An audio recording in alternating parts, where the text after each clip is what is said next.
Good afternoon. My name is Pamela Ramirez. This is my video for my financial plan. I shall start. Good afternoon, Fred and Diane. Thank you so much for taking the time to meet with me. You guys look good. So the purpose of our meeting is really to go over your financial plan. Through our various discussions, we talked about your goals for your life, and I also want to say thank you for Diane as a fellow professional in the field. I really appreciate the trust that you've instilled in me to be able to give you a second opinion with this. Um, um, so having said that, I'd like to ask, has anything changed since our last meeting? Anything I need to be made aware of or take into consideration? No. Great.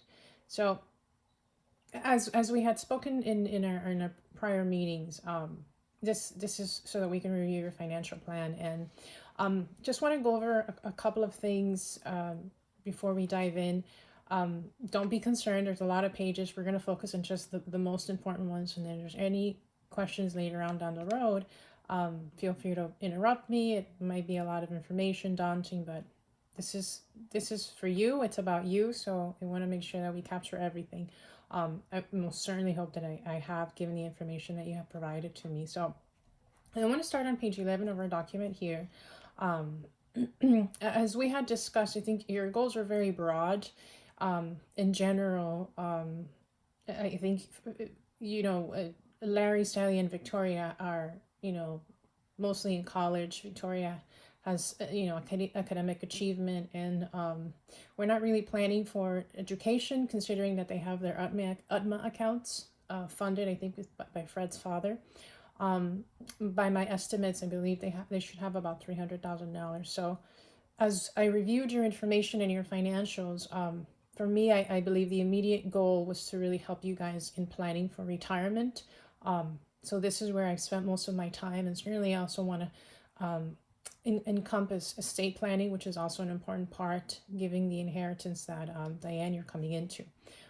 So right here in this page, if you see your information, Fred and Diane, the information for the children, although they're not active participants in the plan per se, there's not a goal that is attached to them. They are your children, a very important part of your life, of course.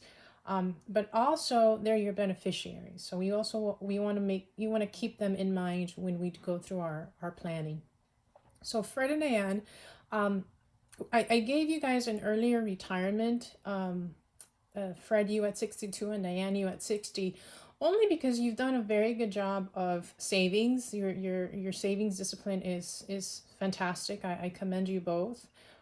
So unlike other people, you don't have to retire earlier. As a matter of fact, maybe after we review this, you might say, hey, Pam, maybe I retire sooner instead of 60 or 62. It's certainly something we can plan for later. But I thought 60 and 62 was a good starting point to kind of, shape the financial plan, so to speak. So then that puts both of you retired at 2035. That's really our year. I throughout the plan, you'll see that I'll make a couple of assumptions, and I'll explain to them as we go along. And one of the first ones that we did consider is, or we have to incorporate into the plan, is your life expectancy. We have to give you a date of expectancy, and we use actuarial numbers provided by the IRS. And this is really important because it helps us factor in whether or not the money that we are saving for now in retirement is going to be enough, or whether we are going to run out of money in that timeline from retirement until the day that we pass. So for you, Fred, because you're a few years older than Diane, your date of death is 2068. For Dan is 2070. Sorry to be so somber, but it's part of the planning, unfortunately. The other assumption I want to point out to here is, you'll see, Fred, we have you listed as a business owner. I wanted to honor the fact that you are considering to go out on your own. And we've spoken that, you're not sure whether you're going to be taking a salary or not. So I assumed in the plan that there is no salary to be received. Helps us be a little bit more conservative. It also gives us a little bit more of a wiggle room in our numbers. So that's important. And Diane, for you, I kept your salary at $350. Throughout the plan, I did not increase it for inflation. Again, to be conservative and make sure that we have more room should something change. And on that note, I want you to know that this is a living, breathing document. It's going to change as you change. You know, as individuals, we go through stages and phases in our lives, and nothing is ever static. There's always changing. And certainly this plan is going to change alongside us. Also, you know, just to point out for the children, although we're not including a goal here, if later on we wanted to include it, you know, we can certainly run a scenario for that. So I don't want you to think, you know, this is something that's going to stick with us. No, on the contrary, it's going to change as you guys change. So to the point of your salary, I'm keeping it consistent at 350, just in case we need to make any changes around Fred and his business. And it certainly does help. So, any questions so far? Great.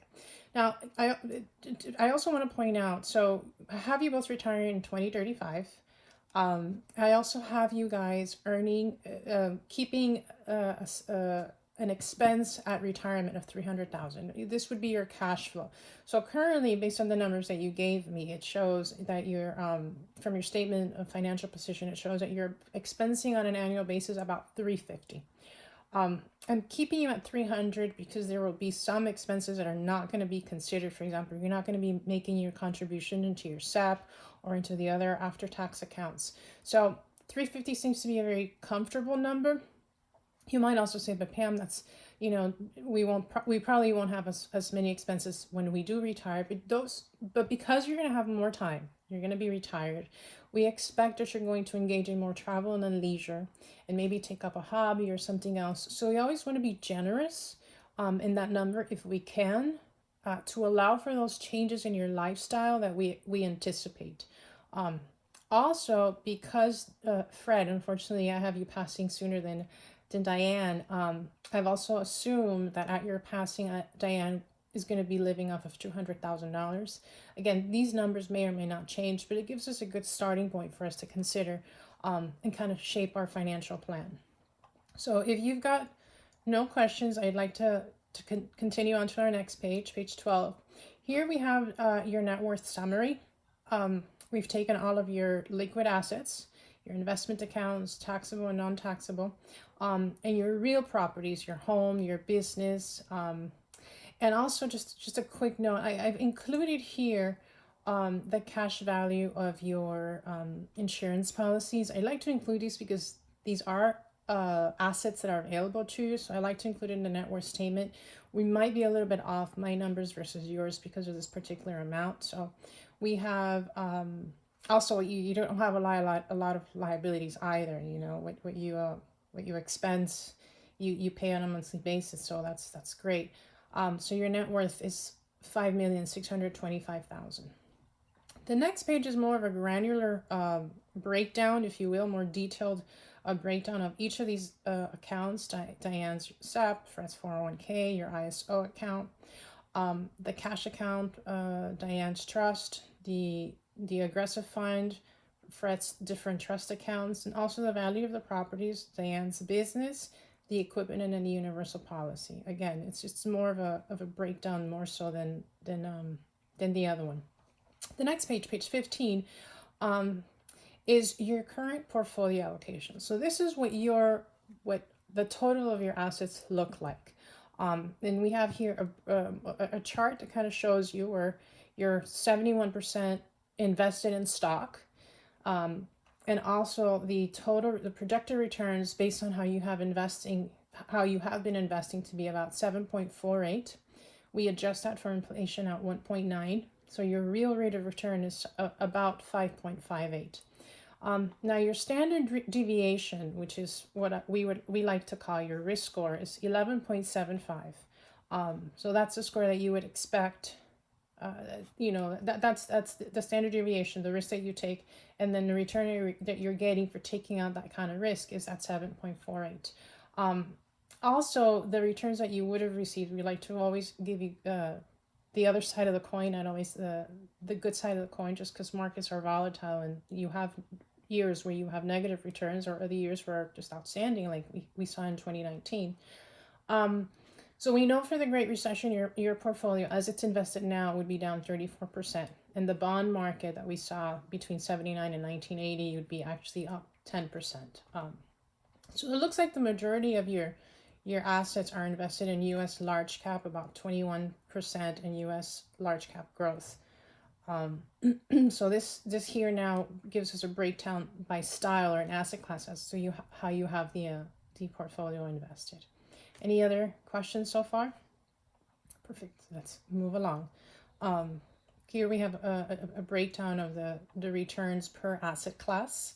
But really where I would like to spend some time is on the following page, which is your model portfolio table. Here, as you can see, you have 5 models, model 1 through 5. Model 1 being the more conservative, where you want to conserve wealth, and number 5, which is the opportunistic growth, which is your most aggressive.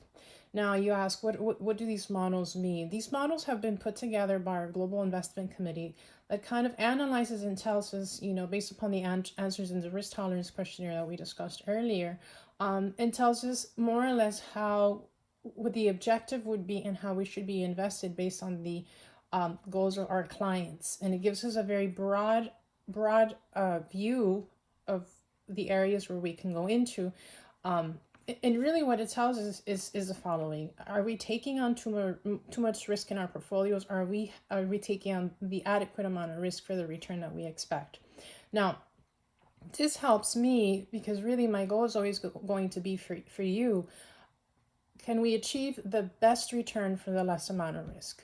And that's certainly a conversation that we'll have now as we continue going. So currently you're somewhere between a model 4 and a model 5. You're sandwiched somewhere in between with an allocation of 3% in cash, 20% in bonds, 71%, as I mentioned earlier, in stocks, and alternative and a 6% alternative position. So alternative investments are real estate investment REITs, commodities, those types of investments that don't have a direct correlation to the stock and the bond market.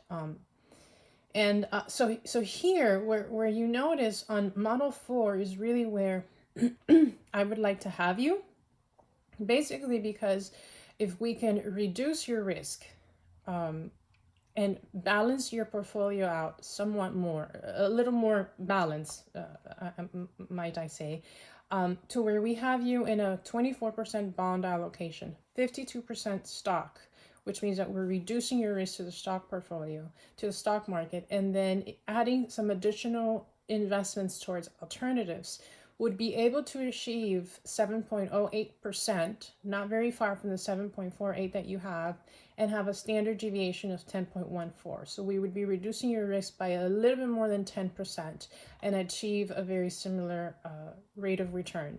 So I think that would be an overall success. And the reason why I would want to increase the alternative investments in your portfolio is because we have found, through our experience, we have found that adding alternatives help hedge your portfolio in market drawdowns. So it certainly does a great deal of help in the portfolio. We like to add it. And I think, like I said, if we can achieve the same result with less risk, it's a win-win for you and for me, because we'll be able to sleep better at night. Any questions on this? This could be a little bit daunting, so to speak. Perfect. Our next page is, and here's where we'll spend a little bit more time here. This is what we call our what if worksheet. So a what if worksheet allows us to kind of compare where you are currently. So you'll see where it says current scenario, and compare it against an alternative scenario, which is where we would want to see in comparison to your goals and your finances and what you want to achieve. So here, as you can see, the alternative scenario is your reduced risk, right? And you'll also see a probability of success and a score of 99%. And this what it is what we call in our business, what we call the Monte Carlo test, which is a series of market trials that kind of does a stress test. And it runs bad timing and it gives us how your portfolio or how this scenario would behave in a series of bad returns, bad years, or bad timing, as we call it. So in your case, in both scenarios, where you are now and where I would want you to be, in the reduced risk scenario, you both have a probability of score of 99%. So congratulations, that's good news. It means that you've done a good job with what you have. But more importantly, if you look at the reduced risk scenario, it basically means that you can retire at 60 and 62. You can live comfortably at $300,000. Diane at 200 should, when if and when Fred passes away, and that um, you really don't have to do a lot more than what you are already doing. So really, our goal here would be to pretty much take on less risk.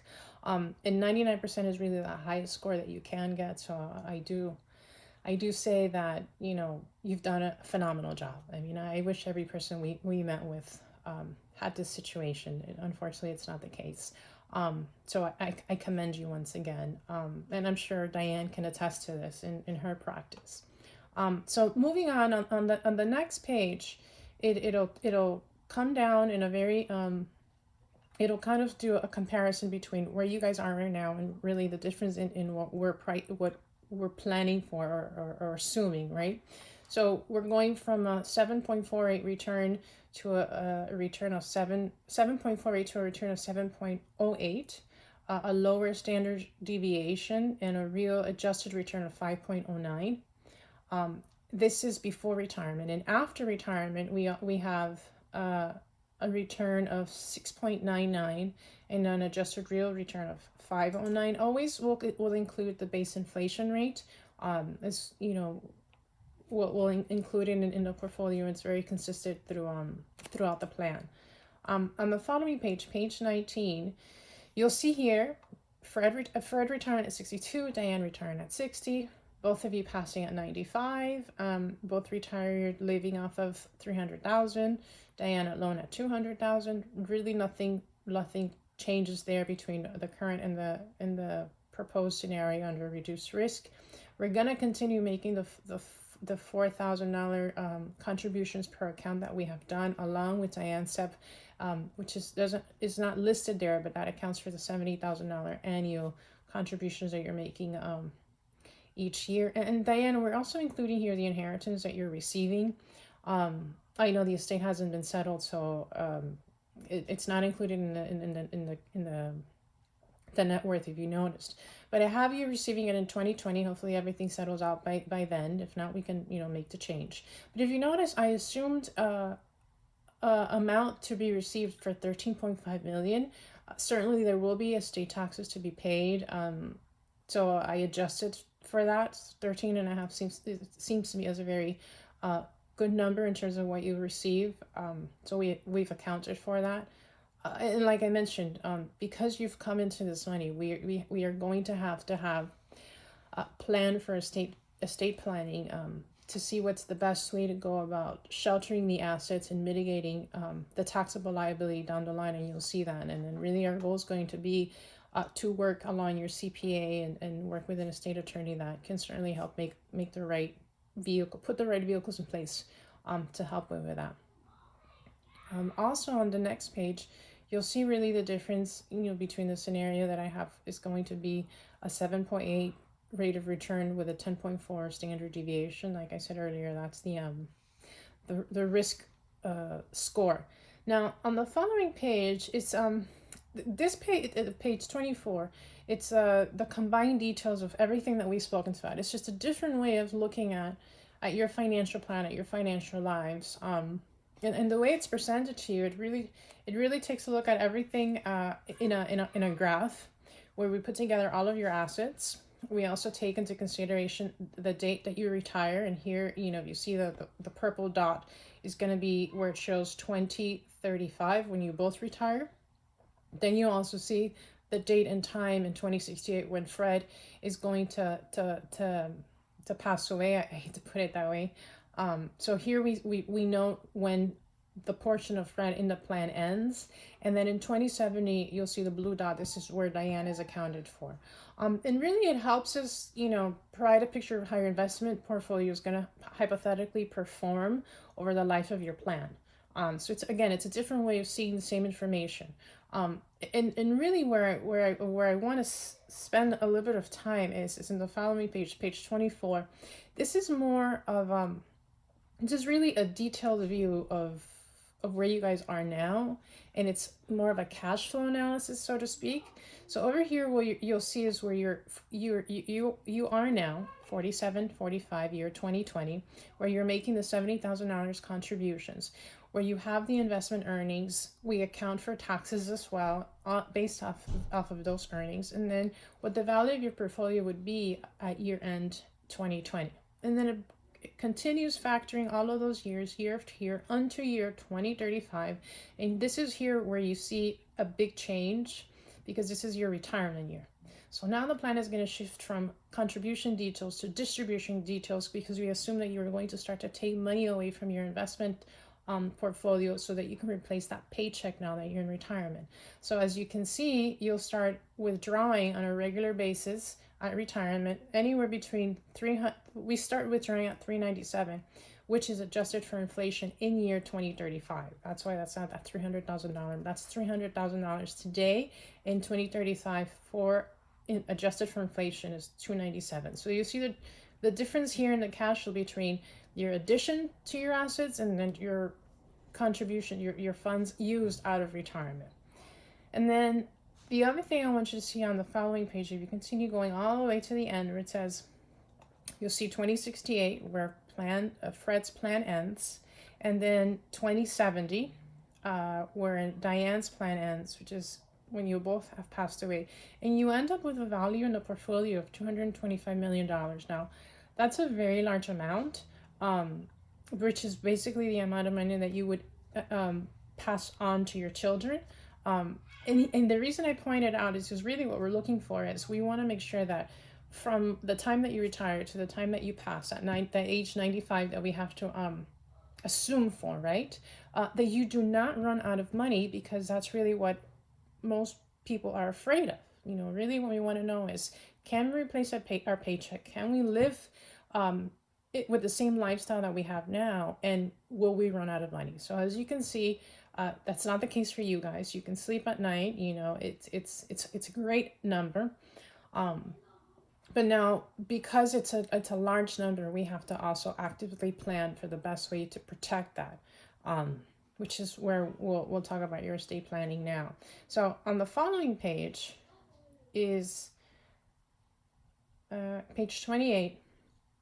It's the same information, your same information, but here what we're doing is we're stress testing your plan, or stress testing your financials, your goals for bad timing. So see, from now on until the date that you pass, we continue to have bad timing. Well, what's that going to look like? Is there something, should we be making changes now? Should we have bad timing? And really what it's going to show us is that, again, in 2035, there's a purple dot for Fred. When you both retire, I'm sorry, in 2068 when Fred passes, and then 2070. And then what you'll see, the number in terms of the breakdown, again, 47, 45, 2020, you're making your contributions through 2034. In 2035, you retire and you start to take away and draw down from the portfolio. If you continue going year after year, at the end, with bad timing, you'll end up with $206,000. So that's not very far from the number that we had before, which is certainly it's comforting. That in a bad timing, in a bad market, you will still continue to have positive, not positive growth. You still have a positive outcome at the end where you won't run out of money. And remember also here, this is your current scenario now, where I want you to see the difference between what I am proposing. What we were reviewing was you guys continuing on taking on that 71% risk in the market, invested in mainly stocks. In the reduced risk, where we'll reduce your exposure and we balance you out and add the alternatives. Here you have, again, in page 32, the graph. Fred and Diane retiring 2035, Fred 2068, 2070 as the final end of the plan. So at a reduced risk, 47-45, continue to make the same contributions. In 2035, continue to draw out the same amount of money as in your prior plan, 2035 retiring. In Fred 2068 passing, and Diane 2070. At the end, you would still have uh, assets to inherit to your children of 200,950,000. Not very different from the other one. You're still in the 200 million range. This is average returns. Now, when we go ahead and we look at the bad timing, at the end of your plan, the difference between the 200 million and bad timing in 2070 is 183 to 24. Certainly not a big difference, considering that you're going to be taking on a lot less risk, and this is being stressed for bad timing throughout that time period. So I think I see smiles. Hopefully I'm giving you a little bit of peace of mind, and I've answered a lot of the questions that you had when we first met. Before I go into the estate analysis, I will make sure you guys don't have any questions so far. Perfect.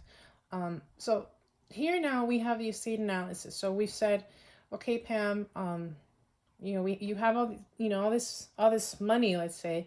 How do we plan for state fees and taxes, and what would that look like? So certainly this is an area where we are going to spend a lot of our time after you take on the inheritance, Diane. And like I mentioned earlier, it's going to be I'm going to look forward to working with your CPA and your state attorneys, because we're going to rely on each other in terms of making the right suggestions and suggestions for you in your scenario.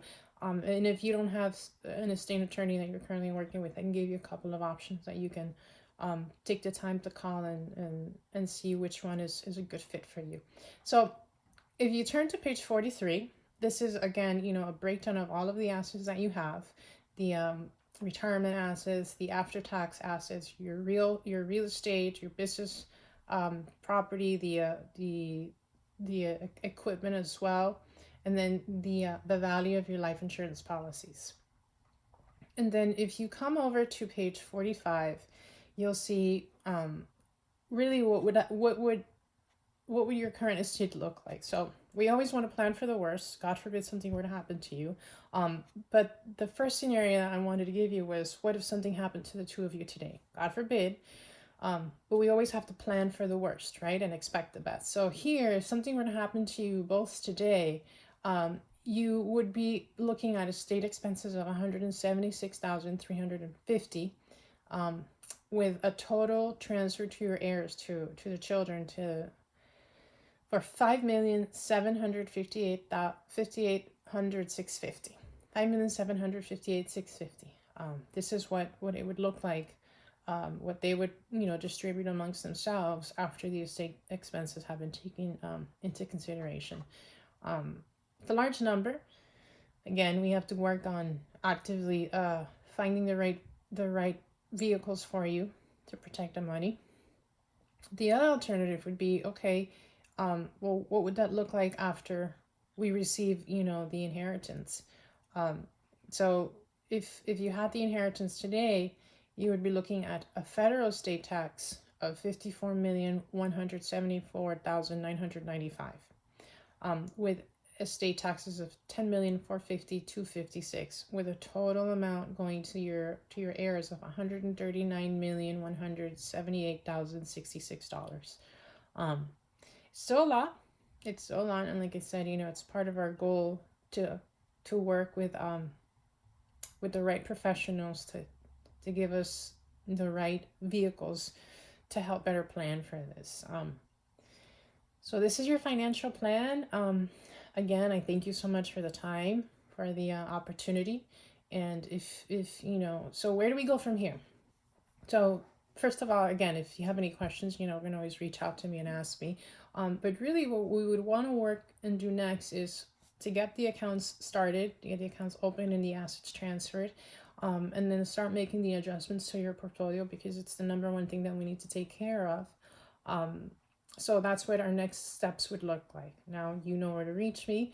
I want you guys to kind of go home, talk about it, think about it, and then come back to me with any questions that you might have, in case we have to make some adjustments to the plan or run other scenarios or other changes. And I'll be ready when you're ready. So again, thank you so much. And I look forward to hearing from you.